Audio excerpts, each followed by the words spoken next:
So kung titingnan natin mga kababayan, yung pangungutang kasi, yan ay dapat ginagamit yan in a responsible way. No? Responsable dapat yung paggamit ng pangungutang. Kasi yung utang na hindi yan libre. No? Yan babayaran niya ng interest. Babayaran niya natin mga Pilipino. Babayaran ng mga hinaharap yan, ng mga future generations ng mga Pilipino, Jade. Ano? Kaya ang dapat na ginagawa dyan is yung pangungutang, ini-spend nila yan sa mga project na makakapagbigay ng pang mas matagalang paglago ng ating ekonomiya.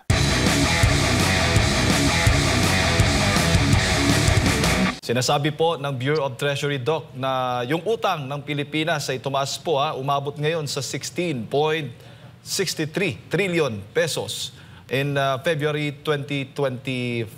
Mas mataas ito kumpara doon sa nung mga nakaraang mga buwan. Ano bang masasabi po ninyo dito? Yung datos na yan, pinag-aralan ko yan itong mga nagdaang araw at nakita ko itong pangungutang natin ay nag-increase po ito from year to year by about 10%. To be exact, 9.6% po ang itinaas ng pangungutang natin. Yan yung total na debt obligation ng ating bansa. Pero kung hihimayin po ninyo ito, mga kababayan, kasi ang ating pangungutang may dalawang components po yan. Meron yung, depende sa pinanggagalingan. So meron yan, yung tinatawag nating domestic debt at meron ding external. So yung external, yan yung inuutang natin mula sa labas ng bansa, domestic sa loob ng bansa. Ang inilaki po ng pangungutang natin sa external, halos 17% po year to year. Mas malaki po. Ibig sabihin, yung antas ng pagtaas ng pangungutang natin externally, mas malaki siya kaysa dun sa kabuuan. So anong point ko dito? Ang point ko dito is, sa totoo lang, Jade, hindi naman masamang mangutang. Kasi nga, ang mga bansa talaga nangungutang yan. Lahat naman ng bansa ay merong utang. Pero ang concern ko dito is yung laki ng inuutang at kung saan napupunta itong inutang. Kasi ang pangungutang, Jade, yan hindi yan libre. Ang magbabayad niyan ay tayo, mga Pilipino, hindi lang sa kasalukuyan, kundi sa mga Filipinos sa mga darating pang panahon. Kasi ipapasa yan sa future. At yan ay mafi-finance yan, depende, magtataas sila ng buwis, pag-iigtingin nila ang koleksyon o mangungutang silang muli para mabayaran yung pangungutang. So, kumbaga yan, pangungutang, Jade, hindi yan libre. Kailangan yan, magagamit yan ng ating gobyerno sa maayos na pamamaraan para magkaroon niya ng balik din sa ating ekonomiya, Jade. Paano ba yung sistema, Doc? Buwan-buwan, araw-araw ba? O taon-taon, sa isang taon, ilang beses ba umuutang ang Pilipinas? Depende kasi, Jade, yan sa pinanggagalingan ng utang. So, bigyan kita halimbawa sa domestic. Sa kaso ng domestic debt, ang ginagawa kasi ng ating gobyerno, ng Bureau of Treasury, is nagbebenta sila ng mga bonds. So, yung mga bonds na yan, ibinibenta nila yan sa mga Pilipino rin na gustong bumili niyan. And then pag nag-mature yung bonds na yan, ibabalik yan sa kanila ng gobyerno plus interest. So, kumbaga yan, nanghihiram ang gobyerno sa mismong mga Pilipino rin dyan sa Pilipinas. So, pwede kayong bumili ng mga bonds na yan. Ngayon, yung bond issuance, Jade, depende yan. Minsan, meron yan every month, minsan every 3 months. Depende sa pag-i-issue ng Bureau of Treasury. Usually, nangyayari yan on a monthly basis. Hindi naman every month, pero kumbaga merong mga buwan na nag-i-issue sila, may mga buwan na hindi sila nag-i-issue. Opo. Sa kaso naman ng external, Jade, yan ay nakadepende dun sa mga donors o dun sa mga pinaghihiraman natin. So halimbawa sa kaso ng mga external na mga bansa, so halimbawa nangutang tayo sa Japan, halimbawa, o nangutang tayo sa China o kaya sa Estados Unidos, yan ay nakadepende kung kailan nila nilagdaan yung mga agreements na yan. Minsan pumapasok yan, Jade, one time, big time. Kaya makikita natin sa isang buwan, biglang may bulusok ng pangungutang kasi pumasok, halimbawa, yung inutang galing Japan. Ganon din ang sitwasyon sa pangungutang natin, halimbawa, sa mga multilateral institutions. Kagaya halimbawa ng World Bank, kagaya halimbawa ng IMF, nakadepende yan dun sa kanilang pinag-usapan kung kailan papasok yan. Usually, Jade, yung mga utang mula sa external na mga sources, pumapasok yan usually sa yung malaking pasok niya early in the year yan, usually sa first quarter. Kaya makikita natin sa datos ng mga pangungutang, makikita natin biglang lumalaki yung utang natin ng mga first quarter kasi diyan pumapasok yung mga inuutang natin externally. Kaya ang magandang gawin diyan, Jade, to compare halimbawa yung lagay ng pangungutang natin, you have to compare that kung ano yung inutang natin the same month last year. Parang year to year yung comparison. Kasi kung kukumpara mo yan ng month to month, may cyclicality factor kasi. May mga buwan na malaki ang pasok ng utang, may mga buwan na hindi masyadong malaking pasok yung utang. So makikita mo mayroong may pagtaas at may pagbabayan, Jane. Opo. May limitasyon ho ba, Doc? Kung saang halaga lang dapat dyan lang tayo hanggan na mangutang. Hindi tayo, hindi, parang limitless, walang hangganang pang-uutang. Meron ba ganon? May dalawang factor na tinitingnan dyan ng mga economists. Unang-una, yung laki ng iyong ekonomiya at ikalawa is yung antas ng paglago ng ekonomiya. So unahin natin yung laki ng ekonomiya. Ang ating economy ngayon, Jade, pagka sinomatotal mo yung nominal natin na size ng economy, is about 26 trillion pesos. No? Ganyang kalaki ang laki ng ating ekonomiya. So ibig sabihin, kung tayo yung mangungutang, kailangan within the size of our economy. Kasi kapag nangutang tayo at mahigit sa laki ng ating ekonomiya, mahihirapan tayong bayaran yan. Kasi nga tayo, hindi naman tayo ganong kalakihang bansa. No? We're not even an upper middle income economy. No? So ibig sabihin, depende sa laki ng ekonomiya, doon magdedetermina yung kakayahan mong magbayad. Sa mga kaso ng mga bansa kagaya ng Pilipinas, Jade, ang tinitingnan natin dyan yung tinatawag na debt to GDP ratio. No? So sa ngayon, yung ating pangungutang, kung titingnan mo yung debt to GDP ratio, ay nasa mga 61% yan. Ang standard namin mga economists sa debt to GDP ratio is about 60% ng iyong GDP. So pagka humahigit yan ng 60%, medyo red flag na yan. Kasi nga ibig sabihin, baka hindi na mabayaran yan, or baka mahirapan itong bansa na ito na bayaran yung pangungutang na yan kasi mahigit 60% na nung laki ng kanilang ekonomiya. May mga bansa naman, Jade, na mas mahigit 100% yung kanilang debt to GDP ratio. Halimbawa dyan ay yung bansang Japan. Pero sa kaso ng Japan, ay kaya nilang kanilang ekonomiya na bayaran yung kanilang mga pangungutang kasi nga marami rin silang mga assets na pwedeng gamitin para mabayaran yan. Yung ikalawa naman na pamantayan natin, Jade, is yung paglago ng ekonomiya. No? So titingnan natin kung gaano ba kataas yung paglago ng ating ekonomiya. Kasi doon natin ma-determine kung gaano kalaki din yung pwede natin utangin. Yung halimbawa, nung nakaraang 2024, ang average growth ng ating ekonomiya ay nasa 5.9%. So 5.9 ha. Ibig sabihin, pwede nating i-assume na baka itong taon na to ay nasa 5.9% din. No? Pwede nating i-assume yan. Sa kaso namin mga economists, tinitingnan namin yung paglago ng utang. So halimbawa, kung ang utang natin lumago by 10%, ibig sabihin, kinakailangan yung paglago ng ekonomiya mo ay 10% din para balanse lang sila. No? Ang nangyari kasi sa atin, Jade, yung paglago ng ating ekonomiya last year was 5.6%, and yet yung paglago ng utang natin ay nasa mga around 10% na. So ibig sabihin, mas mataas yung antas ng paglago ng pangungutang natin kaysa yung sa growth ng ating economy. Problematic yan. Kasi ang kinakailangan dyan, yung rate at which our debt is increasing should be less than the rate at which our economy is growing. Kasi kapag mas mataas ang paglago ng ekonomiya kaysa sa yung rate of growth ng pangungutang, pwede mo nang i-outgrow yung pangungutang mo. Ibig sabihin, mas lumalago yung ekonomiya mo kaysa sa pangungutang. No? So yun yung nangyayari. So to summarize, dalawang tinitingnan natin dyan, Jade. Yung laki ng iyong ekonomiya, yung size niya, and yung rate of growth ng economy. Yun yung mga nagdedetermina ng laki or yung amount na pwede mong utangin, Jade.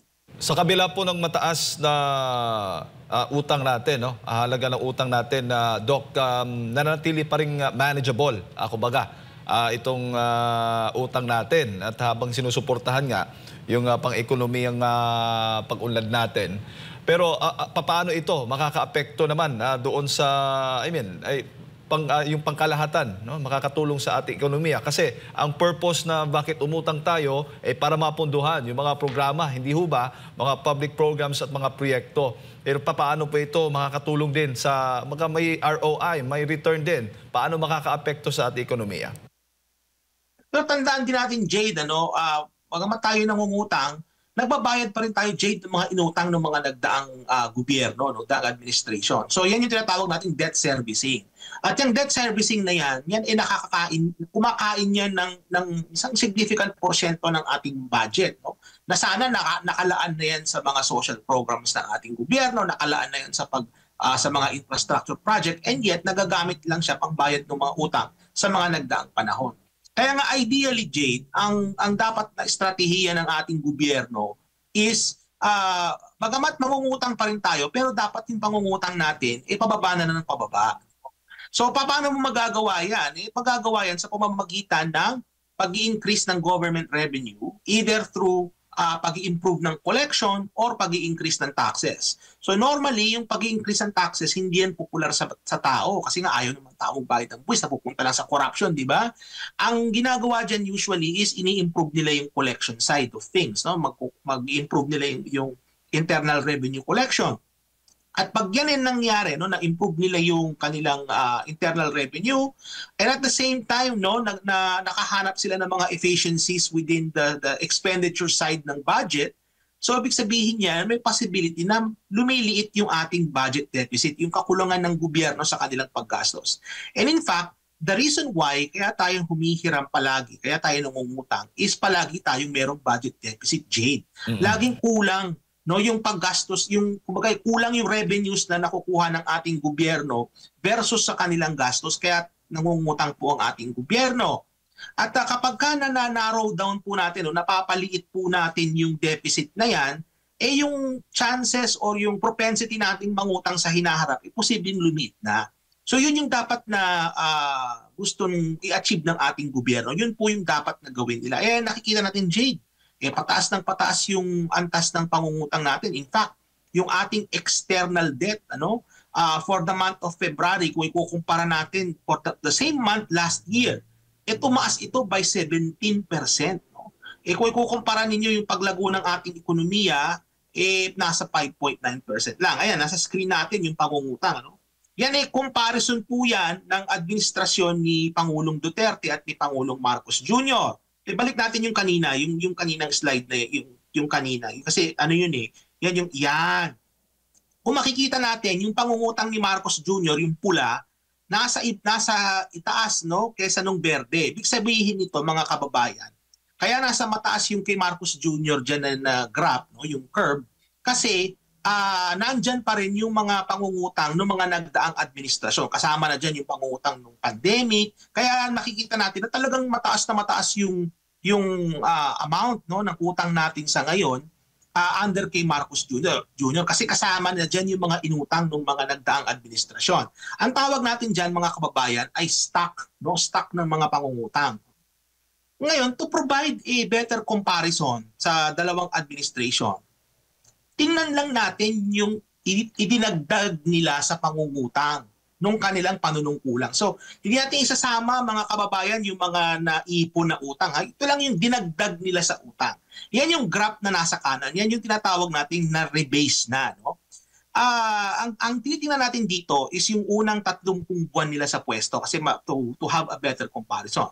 Makikita natin dito, mga kababayan, yung pulang graph, kahit na ni-rebase mo na, yung under kay Marcos Jr., nasa itaas pa rin siya ni Pangulong Duterte. So ibig sabihin, talagang mas marami ang dinadagdag ni Marcos Jr. sa ating stock ng pangungutang kesa nung panahon ni Pangulong Duterte noong first 30 months in office. So tandaan natin unang 30 months yan. Kasi after nung 30 month ni Pangulong Duterte, pumasok na yung pandemic. So nagkaroon talaga ng pagtaas ng pangungutang. Pero during the first 30 months, no, nung wala pang pandemic, makikita natin na kung ikukumpara natin yung dalawang administration, mas malaki ang idinagdag ni Marcos Jr. sa total stock of debt kaysa dun sa idinagdag ni Pangulong Duterte during that time. So yan yung Yan yung nakikita natin sa datos, Jade. Opo. At isa din po dyan na nakikita po natin, Doc, yung mga proyekto ba, konkreto ho ba,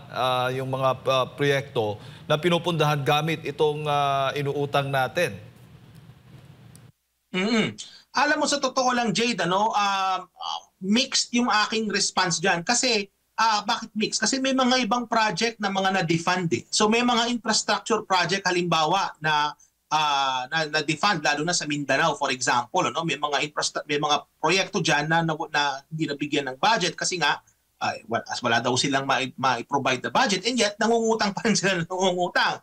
Ikalawa, kaya ko rin nasabing mix kasi meron din naman silang mga pinagkagastusan. Halimbawa, yung ayuda. Kung makikita natin, yung rate at which yung increase ng ayuda is very, very high. Kumbaga, yung inuutang natin, it seems to me, malaking porsyento dyan na pupunta sa mga ganyang klaseng project, lalong-lalo na maging eleksyon. So, kung titingnan natin mga kababayan, yung pangungutang kasi, yan ay dapat ginagamit yan in a responsible way. No? Responsable dapat yung paggamit ng pangungutang. Kasi yung utang na hindi yan libre. No? Yan babayaran niya ng interest. Babayaran niya natin mga Pilipino. Babayaran ng mga hinaharap yan, ng mga future generations ng mga Pilipino, Jade. Kaya ang dapat na ginagawa dyan is yung pangungutang, ini-spend nila yan sa mga project na makakapagbigay ng mas matagalang paglago ng ating ekonomiya. So ano ba mga examples ng mga project na magbibigay ng mas matagalang paglago ng ekonomiya? Nandiyan halimbawa yung investments, Jade, sa human capital. Ano ba yung human capital? Yan yung kalidad ng manggagawa. Paano ma-improve yan? Investment sa education, investment sa kalusugan, investment sa pagtitraining ng ating mga kababayan. Yan ay makakapag-improve yan ng human capital outcomes sa ating bansa. At yan ay magdadudulot ng mas matagalang paglago ng ating ekonomiya. Nandyan pa yung sa kaso ng infrastructure, kailangan natin yan. Hindi lang yon, yung ating kuryente, JD, mataas pa rin. Isa sa mga pinaka-expensive na kuryente sa rehiyon na nasa ating bansa. So kinakailangan mag-invest ang ating bansa, ang ating gobyerno, ng mga proyekto na kung saan na makakatulong sana na maibaba halimbawa ang gastos ng ating mga kababayan sa kuryente. Lalong-lalo na pag-entice ng mga foreign investor. Kasi nga, isa sa mga reason kung bakit ayaw ng mga foreign investor sa ating bansa ay napakataas sa singil sa kuryente. So, yan yung mga klaseng investment sana na dapat paggamitan ng pangungutang, iimbis na ipamigay lang as a form of ayuda, which serves very little purpose. In fact, yung ayuda na yan, ang nangyayari is temporary solution siya. It's never a permanent solution, and yet nagagamit din sa pamumulitika, Jade, unfortunately. Tandaan natin, dapat yung mga inuutang na yan, we have to use that wisely. Bago ko lang pasok kay Partner Admar, sinasabi po ninyo, Doc, kung ikukumpara mo doon sa nagdaang administrasyon, itong mga nabanggit po ninyo, human capital, investment po dyan, investment sa infrastructure at maging sa kuryente at marami pang iba, nakita po ninyo yan sa nagdaang administrasyon. I mean, sa Duterte administration.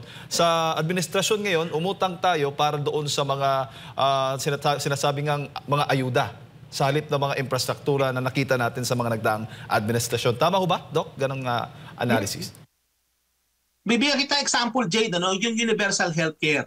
So yung UHC law, yan ay may mandato dyan na kailangan pondohan yung para magkaroon ng universal health coverage ang ating mga kababayan.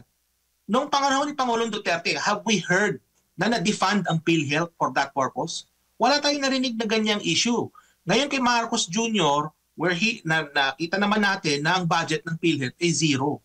So kumbaga, nung panahon ni FPRRD, makikita natin yung diferensya, JD. Makikita natin na yung mga investments to improve human capital, naririyan. Makikita natin yung mga budget sa DepEd, mataas. Hindi sila na-defund, guys sa PhilHealth, na-defund ngayong panahon na to. Kumbaga, we can clearly see the difference. At saka alam mo, Jade, maganda you brought this up. Kasi isa sa mga reasons kung bakit nagkakaroon tayo ng tinatawag na efficiency sa pangungutang is yung kalidad ng governance. Ano ba yung sinasabi nating efficiency sa pangungutang? Yung efficiency, Jade, sa pangungutang is whether or not yung inutang ng isang bansa nag-translate siya into better economic outcomes sa mga tao. At makikita natin if we were to compare yung efficiency ng pangungutang, ano, kung kukumpara mo yan across administrations, we can see very clearly na yung outcomes under kay Pangulong Duterte mas maigi kaysa dun sa outcomes under kay Marcos Jr. No? So, night and day, Jade, yung difference between these two administrations. Ano? Kaya nga, ang kinakailangan talagang gawin ng ating gobyerno, and I want to stress this, is yung kung mangungutang sila, which nangungutang naman, kailangan gamitin ito sa mga proyekto, gamitin ito sa mga programa na makakapagbigay ng mas matagalang paglago ng ating ekonomiya, Jay. Alright. Doc, siguro huling mensahe na lang po ninyo para sa ating mga kababayan na nanonood po sa mga oras na ito. So, tamang-tama mga kababayan ay mag-i-eleksyon na. Kailangan maging mapanuri tayo, no, sa ating mga leader na gusto nating ihalal. Tingnan natin kung sino-sino sa kanila ang may mga plataforma at may mga programa na makakapagbigay ng mas matagalang paglago sa ating ekonomiya. Hindi lang sapat mga kababayan na sila sumayaw-sayaw sa harap natin o kaya kumanta sa atin, magbigay ng mga awitin. Kailangan meron silang maayos na programa at plataforma para sa paglago ng ating ekonomiya.